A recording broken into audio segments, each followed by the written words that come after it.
भाई ऐसा है, बीजेपी कह रही है, बीजेपी अपने आप को दुनिया की सबसे बड़ी पार्टी कहती है और कांग्रेस इस देश की सबसे पुरानी पार्टी है। तो बीजेपी ने इल्ज़ाम लगाया है, कांग्रेस उसका जवाब देने में सक्षम है। हम लोग को उसमें क्या बोलना है? हम लोगों ने जो वीडियो देखा है उसमें वंदे मातरम पूरा गाया गया है।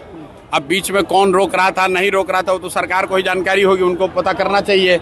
अगर सही में कांग्रेस के लोगों ने गलती की है तो अब तो बजाबता उस पर सरकार ने कानून बना दिया है, अगर आप अपमान कीजिएगा तो आप पर केस हो जाएगा। तो बयानबाजी करने के बजाय भाजपा को सोनिया गांधी पर केस करना चाहिए। कल मधुबनी गए थे सर, रोशन आनंद के परिवारजनों से अपने 10 दिनों का।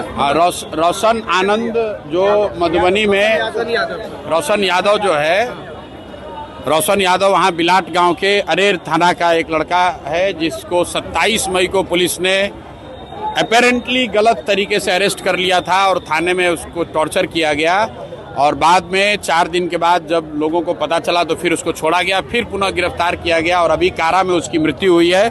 उसको लेकर हम लोग परिवार वालों से मिले हैं, सिर्फ परिवार से ही नहीं मिले हैं, उस घटना की जांच के लिए कल परिवार के साथियों के साथ, परिवार के लोगों के साथ वहाँ के एसएसपी से भी मिले, जिन्होंने ये आश्वस्त किया है कि 10 दिन के अंदर दोषी पदाधिकारियों पर जांचों उपरांत कार्रवाई की जाएगी। अगर नहीं होगा तो 10 दिन के बाद मैं वापस फिर से वहाँ जाऊँगा।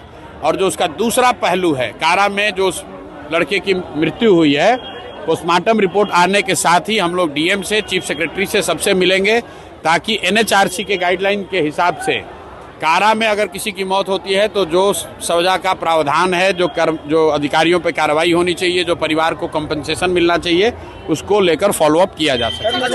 आपको अहंकारी बता रहे हैं सर, आपको अहंकारी बता रहे हैं, कह रहे हैं कि हम संस्कार। चलिए ठीक, अब मनोज तिवारी से हमको सर्टिफिकेट लेने की ज़रूरत नहीं है। मनोज तिवारी को मैं फिर से यही कहूँगा कि आप वस्तुतः गाना गाने वाले व्यक्ति हैं, गाना गाइए। भाजपा के सहयोग से अगर आप एमपी हैं तो जिस क्षेत्र में एमपी हैं वहाँ पर जाकर काम कीजिए। बिहार में आकर फालतू का राजनीति करने की कोशिश मत कीजिए। बिहार के लोगों ने आपको न स्वीकार किया है न आगे कभी करेंगे। गिरिराज सिंह आपको कह रहे एस्ट्रोलॉजर है क्या, जो हमें समझाएंगे बुझाएंगे? गिरिराज सिंह जी पर भी जो हमने कहना था कह दिया। अब गिरिराज सिंह जी अगर कुछ कहेंगे तो उसका जवाब दिया जाएगा। अब मेरी जानकारी में है कुछ वहाँ पर पीएचडी के छात्र हैं जो बहुत दिनों से आमरण अनशन पर हैं और कुछ दूसरे अभ्यर्थी भी बैठे हुए हैं, हमारी जानकारी में है। अभी मैं गया नहीं हूँ, जरूरत होगी तो जाएंगे। डस्टबिन घोटाले की हमको बहुत जानकारी नहीं है।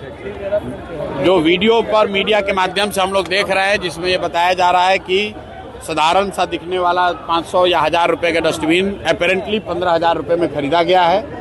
मेरे पास उस विषय से संबंधित कोई पुख्ता जानकारी नहीं है। मीडिया के माध्यम से जो बात बताई जा रही है हम लोग उसको देख रहे हैं। जब पूरी बात हमारी संज्ञान में आएगी, अगर हमको उसमें कुछ कहने की जरूरत होगी तो कहेंगे। कल शपथ लेने जा रहे हैं सर, कल शपथ लेने जा रहे हैं। विधायक का शपथ है, कल जो प्रक्रिया उसको पूरा करेंगे। दिलीप जायसवाल अपने आप को ईमानदार बता रहे हैं, वो कह रहे हैं कि हमको जो एक्सपोज करेगा वो पहले ही एक्सपोज हो जाता है। अब दिलीप जायसवाल जी